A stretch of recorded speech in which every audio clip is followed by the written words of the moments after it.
John Ballard joins us. John, welcome to the show. How are you doing? I'm doing great. Thanks for having me, guys. We are thrilled to have you. How are things at Valhalla these days? They are good. They are very busy, which is kind of the way we like it, but the weather's been treating us very good, which always makes superintendents and their staffs happy. But, very good, very busy. Jack Nicklaus design, championship pedigree. What's life like going to a golf course like Valhalla every day? It is. It's what you would think it is. When you come through the gates every day, you know you're at a special place, and that has not left me in the 2 years that I've been here, and I hope it never leaves me.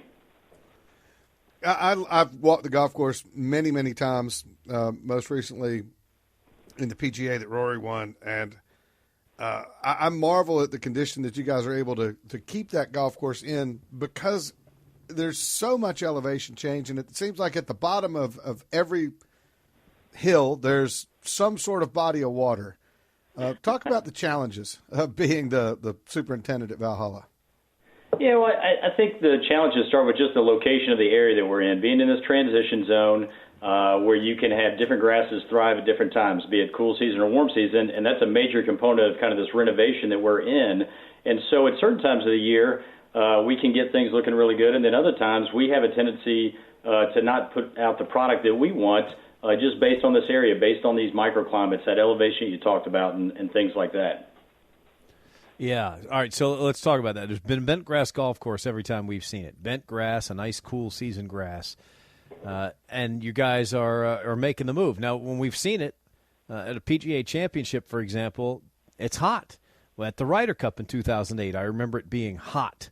So you got cool season grasses in a warm season part of the time. So what went into the decision to transition to a zoysia? Well, I think, two things, really. First, the condition of the golf course for the Ryder Cups and earlier championships is all a testament to Mark Wilson and Roger Meyer and the work that they did here. But as I came on board a couple of years ago, we started to see some decline in fairways as we got to late summer and that type of thing. And we knew we weren't putting out the product that we wanted for our members and guests. The fairways, a lot of changes have happened here at Valhalla over the years, but the fairways were one area that hasn't been addressed since the inception of the course in '86. And so when we sat back and said, okay, well, we can renovate, we could go back to a stand of bent grass, or we could start evaluating some of these zoysia grasses, Roger had the foresight to put in zoysia on the property several years ago, so it had been out here for about 4 years now in different practice areas and teeing places and things like that. And we felt really comfortable and confident that Zeon zoysia was going to give us the best playing surface year-round. It's durable, it requires less water, less chemistries, and ultimately less manpower. And that we think from a sustainability side, it's a win all around. Yeah, other than being hard to drive a golf cart on, it is fabulous. Yeah, why is that? What is it? The thatch, the thickness? Why does the golf cart feel like a boat when you're driving it on that zoysia? So that's the thatch. That's the thickness. You guys nailed it right on the head. You know, it'll be our responsibility, our job. We'll trade out a lot of these applications for more cultural things, more grooming, more top dressing, brushing.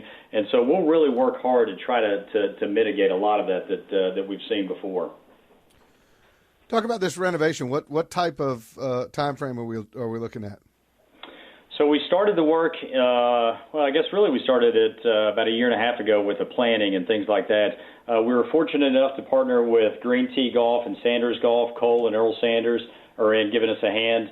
We actually broke ground at the 1st of August. We are approximately probably 60% of the way through, maybe 65% of the way through. We've got the back relatively completed and moving on to the front nine. Weather's going to start to be a little bit of a challenge. Our goal is to have all of the grassing done by the middle of November. We're on pace to do that. And then we'll have to double back and do some work that we're getting into with some of our bunkers, some curbing that we're doing along the property and some things like that. But those are things that we can push back and do those a little bit deeper into the late fall, early winter. Our guest is John Ballard. He's the superintendent at Valhalla. They're putting down new grass. It's a big project.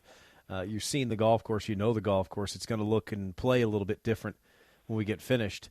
When we, me and John, were working on this with John Ballard. I could, because apparently the grass is coming from down in Tifton. I could give him the old third base coach. I can give him the old wave through, John. Keep on trucking. I need to resod my front yard. Can you guys drop off, just 3,000 or 4,000 square feet here?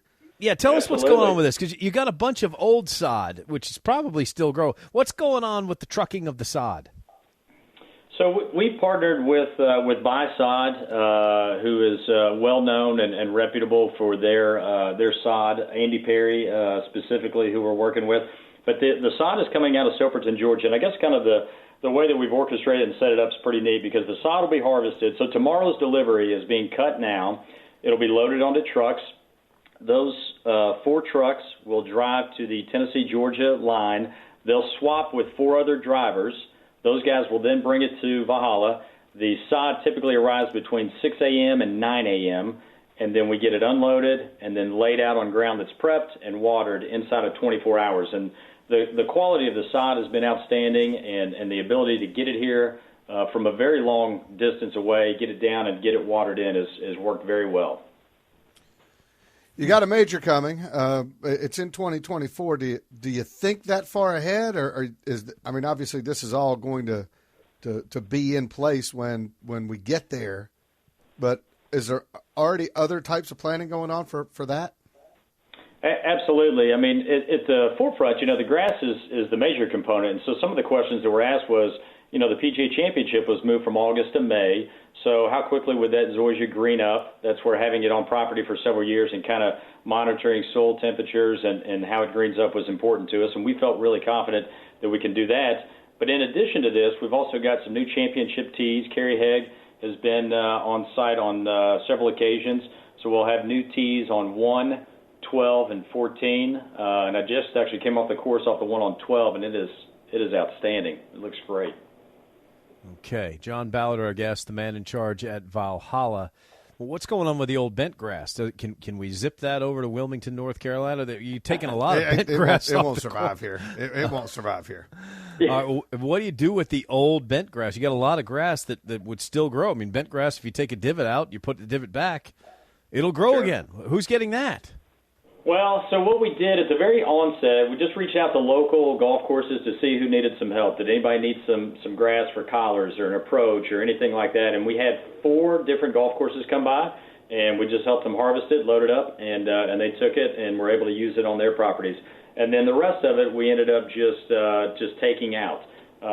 We did a non-selective herbicide a couple different times over the top, and then we've been removing the sod through a Coro field top dresser, which is really like this large sod cutter with a conveyor belt on the side of it. So it strips the sod, throws it up the belt, and then into the trucks that then haul it away. And then we've got dedicated dump sites that are on property that will then kind of just become mounding and different things. You won't even notice them when you arrive. Wow. What will we notice when we arrive that may be different from our previous visits to Valhalla? So I think the biggest thing that you'll notice will be how the golf course plays in terms of the fairway lines. So the grass lines now, the zoysia grass wraps around the outside of the bunker. And so there's no intermediate cut or rough in between fairway bunkers or greenside bunkers. So I think balls will really roll and spill into these, and it really creates some neat features. It'll be our challenge and our job to keep that grass at fairway height of cuts all the way through the bunker slope and into the bunker. But I think that's going to be the biggest thing folks notice when they arrive. How'd you get into this? What made John Ballard decide he wanted to become a golf course superintendent? Well, I loved playing golf, was one thing. I played a lot of competitive golf as a junior, and then I thought for the longest time I was going to be an architect. I went to the University of Tennessee, first year in architecture. They do a really good job of weeding out people who don't want to be architects, and I ended up being that guy. Somebody says, hey, there's a landscape architecture program over on the ag campus. I go over, I see a door that says golf or turf, and just kind of got drawn to that. And then once I got out on the golf course where I had played a lot and then started working it, I just fell in love with it, kind of got my blood, and been doing it ever since. Does this make you one of those rabid Tennessee fans? Because Tennessee fans, they have they're ready. We have been humbled. I went to school at the same time Peyton Manning was there.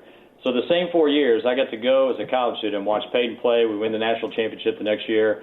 Tennessee makes a blunder in getting rid of Phil Fulmer, and we've been humbled ever since. But I enjoy my Vols for sure. My dad's a UK grad. I was raised a Wildcat fan. Then I go to Tennessee, and then now I moved back to Kentucky. So it kind of come full circle here. Look, man, I understand there's bad blood with Lane Kiffin, and I know you weren't there, right? You weren't one of the 100,000 that were throwing things, but, Lane Kiffin, don't you got to respect the heel aspect of Lane Kiffin a little bit? He's great, and the way that he just absorbs it and takes it, I think, makes him even better. So, yeah, nothing but respect for Lane. Yeah. All right. You worked some places that we're familiar with. Did you do an internship at Pinehurst, or did you work at Pinehurst? So I did an internship. My final internship was at Pinehurst National. It was national at the time, a Nicholas course. I think it's number 9. Am I saying that right? Is it? Yes. I think it's encompassed now, so I think it's Pinehurst number 9.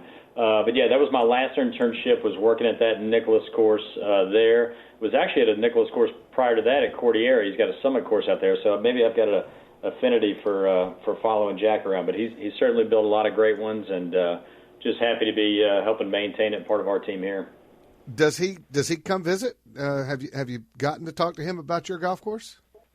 So I've not gotten to speak with Jack directly. Chris Cochran, his associate, has been up several times. Chris is great to work with. He's helped with some of these new grass lines, input on some of the new tees and some things like that. And I know he runs a lot of this stuff by Jack, but I haven't had a chance to meet him. Well, that's going to be a fun day when you do. Before we let you go, when is Valhalla going to be back open to the members? We're talking about midsummer? Are you guys paying members here? That question I get asked quite a bit. That's we're just hopeful guests, I think, at this point.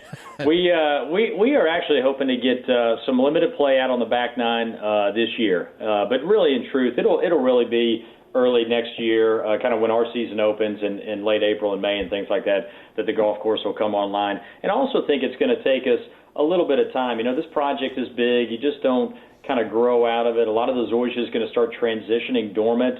It'll be a lot of effort and work on our part to get this stuff to seam and heal in. And I really look for kind of the first half of 2022 to do that. I really think by the time we get to the back half, we're going to be really sharp. We've got all of 23 to get her really dialed in preparation for the championship in May of 24. Yeah, that's what it sounds like. It's got to get warm again. Once it gets warm again, that stuff's gonna grow like nothing. It'll be great. It's gonna be great. John Ballard, great to get to meet you here. Great work. Can't wait to see it. Where the world's going to see it. The 2024 PGA Championship will be